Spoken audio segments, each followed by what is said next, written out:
এই যে গণঅভ্যুত্থানটা হয়েছে বৈষম্য বিরোধী ছাত্র আন্দোলনের ব্যানারে, বিএনপির ব্যানারে না। বিএনপির প্রত্যেকটা নেতার বক্তব্য কিন্তু অনেয়ারে আছে, এখনো আপনি সার্চ দিলে পাবেন।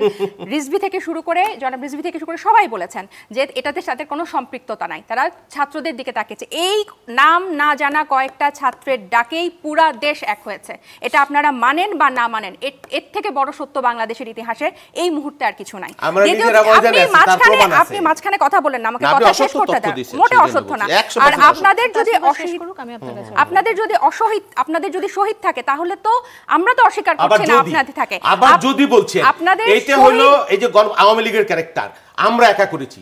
এই আন্দোলনের দ্বিতীয় শহীদ আমার পদধারী নেতা চট্টগ্রামের অসীম, আপনি অস্বীকার করছেন যদি বলছেন, কিন্তু বলছেন এইটাই হলো আওয়ামী লীগের রাজনীতি। আওয়ামী লীগ যে ফ্যাসিবাদী ক্যারেক্টারের কথা বলতো, তাদের মধ্যে সেই চরিত্র ইতিমধ্যে অলরেডি চলে গেছে। আপনাদের শহীদের বিচার তো আপনাদের সবার আগে চাওয়া উচিত। ওয়াসিমের কথা, শহীদের আবু সাইদের কথা আমরা কিন্তু পরপর বলি। যদি বলছেন, আচ্ছা আমি যদিটা উইথড্র করলাম, এবং আপনাদের শহীদের বিচার আপনারা না চেয়ে আপনারা সেটার উপর দাঁড়ায় আপনারা নির্বাচন চাচ্ছেন। বিচার করতে হলে আমাদের এবং ভারতীয় যে আধিপত্যের কথা বলেছেন, আপনি যে ভারতীয় আধিপত্যের কথা বলেছেন, এখন কিন্তু আপনাদের ভুলে গেলে চলবে না এই ভারত নানা ষড়যন্ত্র করে। আপনি শুরুতে কিন্তু প্রণব মুখার্জির কথা বলেছেন, সে স্বীকার করেছে কিভাবে আওয়ামী লীগকে তারা ক্ষমতায় এনেছে। এখন কিন্তু যে গুঞ্জন শোনা যাচ্ছে যে ভারতকে আপনারা আবার তুষ্ট করার জন্য এবং ভারতের প্রেসক্রিপশনে আবার যেটা আপনারা যে একটা সমীকরণ আবার রচনা করছেন, এটা কিন্তু আপনাদের বিপরীতেই। জনগণ কিন্তু এই জিনিসগুলো কখনোই ভুলে যাবে না, এবং এটা অবশ্যই আপনারা বড় রাজনৈতিক দল,